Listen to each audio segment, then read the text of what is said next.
Everyone, welcome back to my channel. Welcome to another episode of hungry কুমড়ো।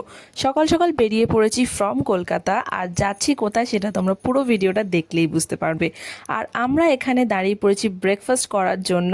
তোমরা guess করে বলো যে আমি কোথায় দাঁড়িয়েছি। আর এটা হচ্ছে আমার ফেভারিট ফুড স্টেশন। আজকের ব্রেকফাস্টের সিনটা কিছুটা এরকম ছিল: আলু পরাঠা, সবজি, সালাড, পেট ভর্তি একদম ব্রেকফাস্ট করে পৌঁছে গেলাম আমরা। হ্যাঁ, ফাইনালি পৌঁছে গেছি কন্ডায়। অনেকদিন পর গেলাম।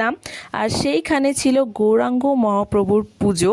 সেইখানে হয় হরিনাম, আরও অনেক রকমের রিচুয়ালস থাকে। তো সেই জন্যই আমরা কন্টাই চলে গিয়েছিলাম। আর সেইখানে পড়েছিল একটা ছোটোখাটো মেলা, যেখানে অনেক স্ট্রিট ফুড বসেছিল। সেখানে আমি খেয়েছি মোমো, পাপড়ি চাট, দই ফুচকা, জল ফুচকা, আরও অনেক কিছু। তারপর এখানে একটু হরিনামটা শুনে তারপরে চলে গিয়েছিলাম। আমার ভাইয়ের বার্থডে ছিল সেদিনকে। He turn 7 this birthday.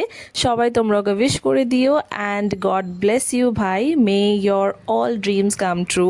আর এইখানে একটা ছোটোখাটো কেক কাটিং সেরিমনি হয়ে গেল আমাদের। আর অনেক দিন পর আমরা সব পরিবারে মিলে একসাথে বসে খাওয়া দাওয়া করলাম, মজা করলাম একসাথে অনেক দিন পর।